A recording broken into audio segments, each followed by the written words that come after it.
जापानी लोग अपनी टेक्नोलॉजी की वजह से जाने और पहचाने जाते हैं और उनके बारे में ये कहा जाता है कि वो दुनिया से सालों आगे जीते हैं और इसमें कोई शक भी नहीं है। बचपन ही से हम इस बात को जानते और पहचानते हैं और हमारे सामने ये बातें आती रहती हैं कि जो भी चीज़ जापानी लोग बनाते हैं वो बड़ी काबिले एतबार होती है और जितनी गारंटी वो उसकी देते हैं वो उससे कहीं बढ़कर चलती है। और ना सिर्फ अपनी टेक्नोलॉजी या अपनी चीज़ों की क्वालिटी या वे ऑफ लाइफ की वजह से वो जाने और पहचाने जाते हैं, बल्कि उनके बारे में ये भी कहा जाता है कि वो दुनिया की पुरअमन तरीन कौमों में से भी एक कौम है जो अपने काम से काम रखती है। और सिर्फ यही नहीं बल्कि इसके साथ साथ जब हम उनकी मजहबी ज़िंदगी की बात करते हैं, हम उनके कौमी मज़हब की या जो लोग वहाँ पर अक्सरियत में आबाद हैं हम उनकी बात नहीं करेंगे, बल्कि आज हम थोड़ी देर के लिए वहाँ पर आबाद मसीहियों की बात करेंगे कि वो वहाँ पर अपनी ज़िंदगी को कैसे गुजारते हैं। इस बात को मैं और आप बखूबी जानते हैं कि जहाँ पर भी हमें कोई गिरजा घर या कोई चर्च बिल्डिंग देखने को मिलती है तो अक्सर औकात यानी कि बहुत ज़्यादा बिल्डिंग्स के ऊपर और गिरजाओं के ऊपर ये इबारत हमें लिखी हुई मिलती है जो किताब मुक़द्दस बाइबल में से वाइस की किताब के 5वें बाब की पहली आयत में लिखी गई है कि जब तू खुदावंद के घर को जाता है तो संजीदगी से कदम रख। इसमें कोई शक नहीं है कि दुनिया भर में ये आयत मुक़द्दसा चर्चिज़ के हवाले से मशहूर तरीन आयात में से एक है, लेकिन इस आयत मुक़द्दसा को संजीदा कितना लिया जाता है, आज हम जापानी मसीहियों की ज़िंदगी से ये बात सीखने की कोशिश करेंगे। आइए ज़रा किताब मुक़द्दस में पहले पढ़ लेते हैं कि इस आयत मुक़द्दसा में क्या लिखा है। जब तू खुदा के घर को जाता है तो संजीदगी से कदम रख, क्योंकि शिनवा होने के लिए जाना अहमकों के ज़बीहे गुज़रानने से बेहतर है, इसलिए कि वो नहीं समझते कि बदी करते हैं। इस आयत मुक़द्दसा का जो पहला हिस्सा है कि जब तू खुदा के घर को जाता है तो संजीदगी से कदम रख, अगर आप इस बात पर गौर करेंगे और इस बात को जानने की कोशिश करेंगे कि असल में ये बात हमें क्या सिखाती है या फिर ये कि संजीदगी असल में क्या होती है, तो आइए ज़रा एक वीडियो देखते हैं जो कि जापानी मसीहियों की है और ये उस वक्त बनाई गई जब वो खुदा के घर के लिए इबादत के लिए जा रहे हैं और ये इसी साल के खजूरों के इतवार की इबादत है। वहाँ पर गुजरावाला से हमारे अज़ीज़ हैं जो वहाँ पर मुकीम हैं और ये वीडियो क्लिप उनकी जानब से भेजा गया है और आपने ज़रा इस बात को गौर से देखना है कि वो खुदावंद के घर में जा रहे हैं और उनकी वो कौन सी बात है जो हमारे लिए एक सबक है।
आपने इस वीडियो को देखा है,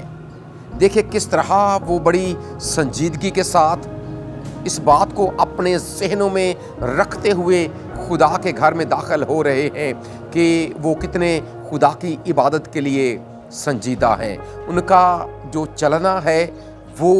किस बात की अलामत है, फिर ये कि जो उनका लिबास है वो हमें किस बात की तरफ लेकर जाता है, और फिर ये कि उनका इस तरह से एक तरतीब के साथ आगे बढ़ना हमें क्या सबक देता है। और अगर इसी बात को लेकर हम उन सारी बातों को समझने की कोशिश करें कि वो लोग कितने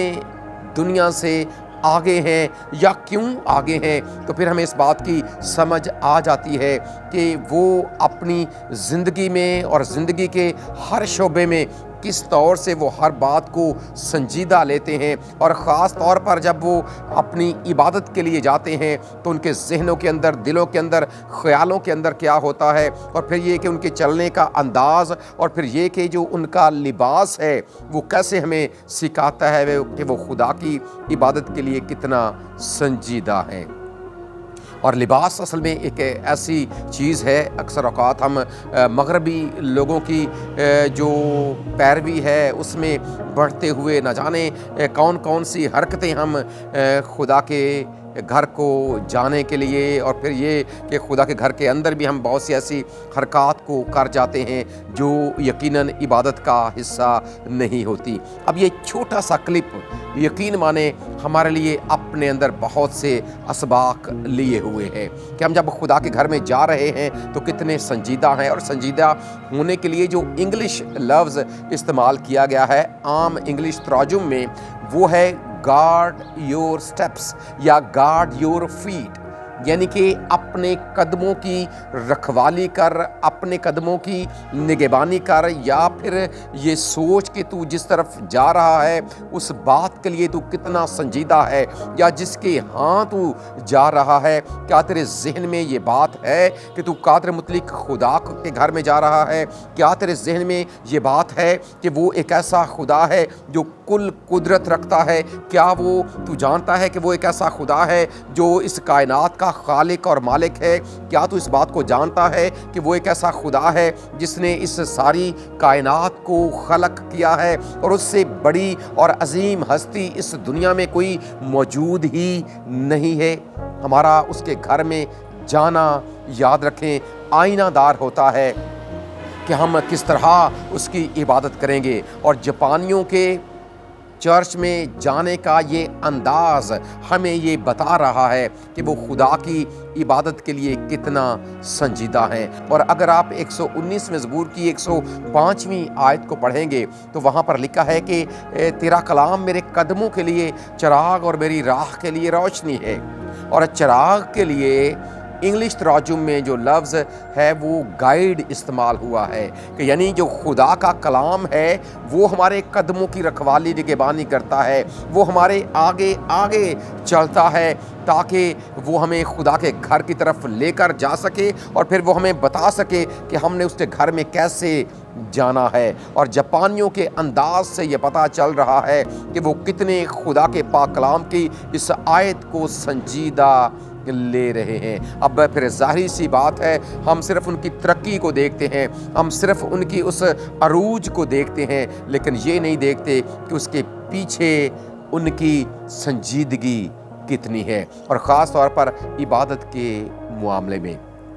सो इस बात को हमने बतौर ईमानदार अपने सामने रखना है। हम लिबास कैसा पहनते हैं उससे हमारी संजीदगी ज़ाहिर होती है। खुदा के घर में जाते वक्त हम किस तरह से अपने कदम आगे बढ़ाते हैं उससे हमारी संजीदगी ज़ाहिर होती है। और खुदा का बंदा पौलुस रसूल इस बात को हमारे सामने रखता है इफिसियों के ख़त के 5वें बाब की 15वीं आयत में कि